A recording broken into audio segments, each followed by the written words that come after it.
Hey everybody, this is David at Barnyard Bees.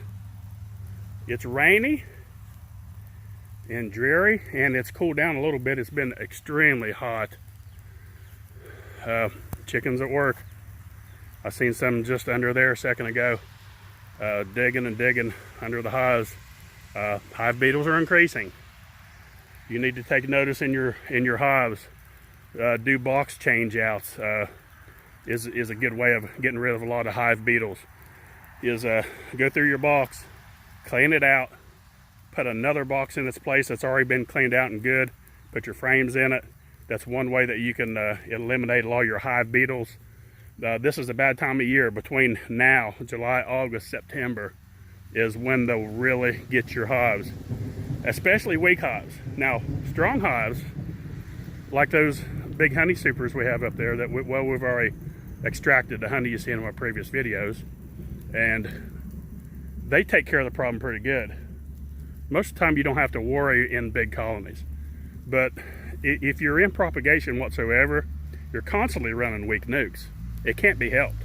You can't start off with a strong nuke and expect to make a turnaround and be able to sell it and make money on it. It just doesn't work that way. I've heard people talk about on YouTube about doing splits and doing extremely strong splits. Hey, that's all good, but try making money at it. You just won't. It won't work. You gotta work with numbers. You gotta,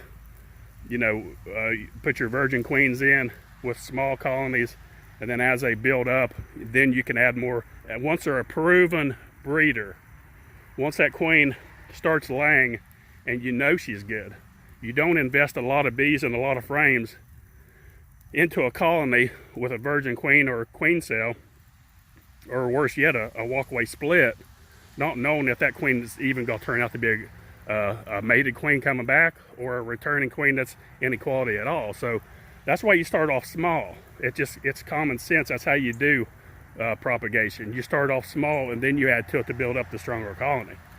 So having said that, that is the reason that we have weak colonies, is for that reason. And they're vulnerable. Weak colonies are vulnerable to different kinds of pests: mites, hive beetles, wax moths. Some videos I talked about way back. If you have a colony that has too many frames in it, pull those frames out if they're drawed. Now, if they're a starter strip or a full sheet, don't worry about it, because the hive beetles and the wax moths can't do any damage to those until they're drawed out. Once they're drawed out, then they can do damage. A lot of times you'll see frames in between my hives, like those right there sitting out, or right there.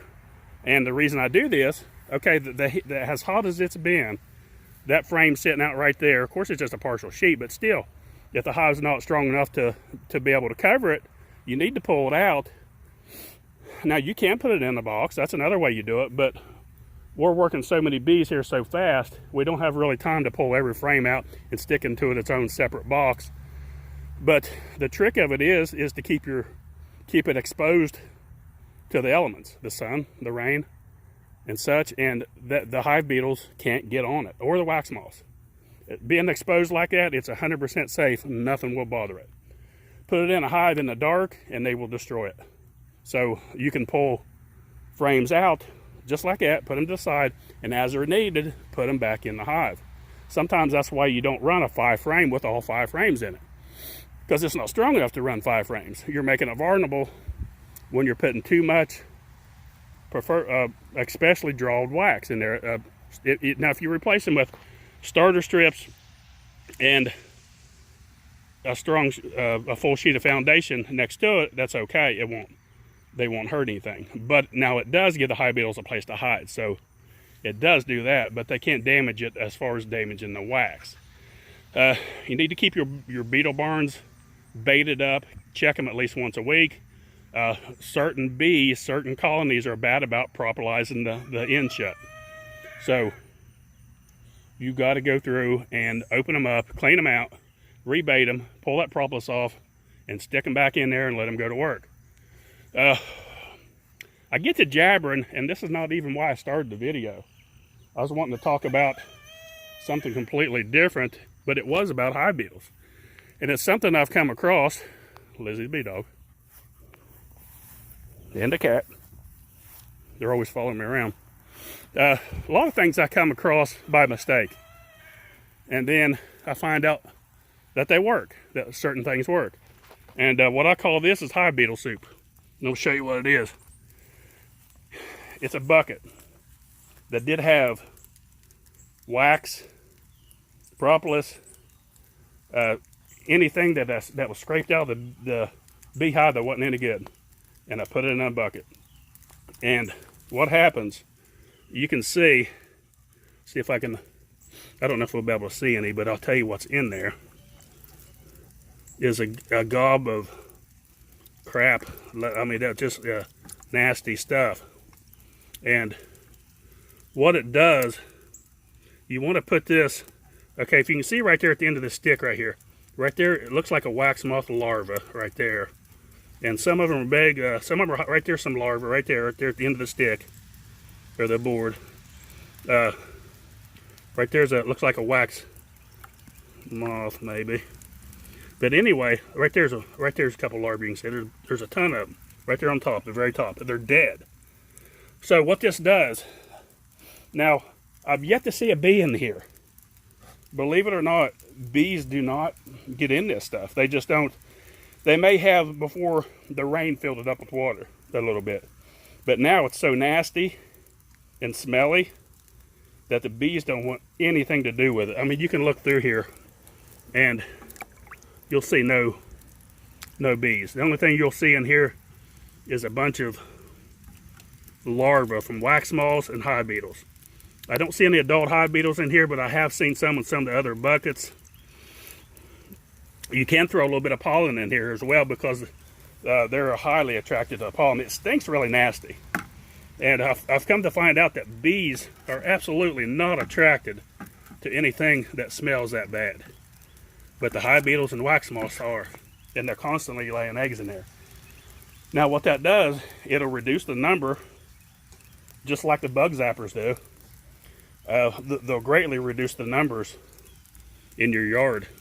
And it'll also pull attention away from your yard. This right here, I got this sitting over here, and it's probably about, I don't know, 50 feet. Now, if you feel like you need to move it further away, then do that. Move it further away.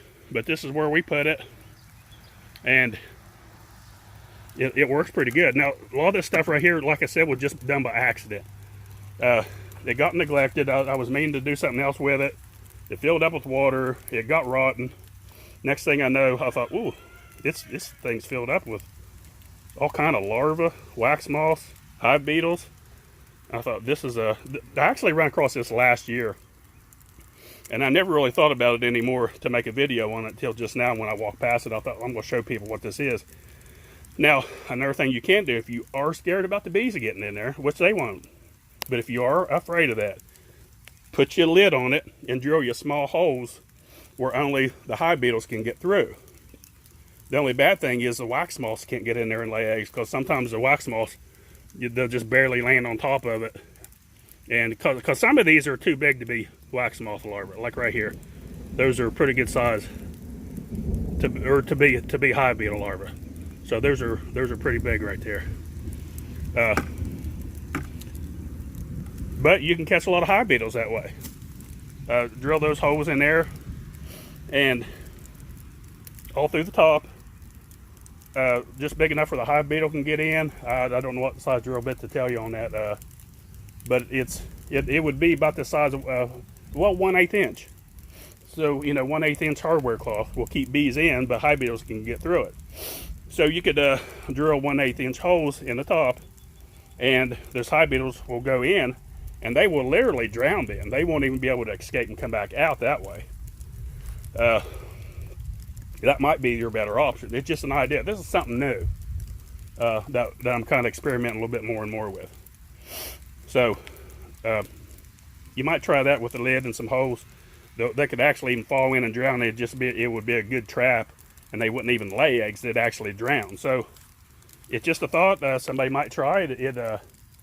I've noticed it catching a lot of hive beetles and stuff like that. So this is a time of year you better stay on top of these hive beetles because They will sneak up on you really fast. In a weak colony, you'll look one day and all you see is hive beetles, and then 2 or 3 days later they're hatching off and they're all through your wax destroying it. Next thing you know, the bees abscond, they'll leave, and you lost your bees. So hive beetles are horrible monsters. Like I always talk about, if you can get some of these chickens, game chickens in particular, they work the best. The laying hens, they're okay, but they're just not workers like these games are. These games will work these hives, especially in the morning, but they work them all day long, but particularly early in the morning. They're down here scratching. You rarely see the laying chickens down here. They're just a lazy bird. They just don't venture far from the barn. They want you to feed them where these things want to hunt. See it digging right here? Let's see if I can catch it here on the film for you. It's rare that I really get to see them dig on the camera. Watch her dig. There she goes. See what happens, those hive beetles, once they hatch, they come out and they got to burrow in the ground to hatch into hive beetles. And these chickens know that they're here once they learn that they're here. And they go and dig and find them, and it's the most natural way of controlling hive beetles I know of. All natural. And so is this trap. That's all natural. There's no pesticides, nothing involved. Dangerous to the bees. So give this a try. You know, you got to fight and get rid of these things. They're horrible, and they will wreck your hive. But that's about it. Don't forget, folks, we're taking deposits and have been 2020 packages. If you've seen our previous video, and I'll put the link up in the top right hand corner if you hadn't seen it yet, where I'm going through these colonies here without a bee suit.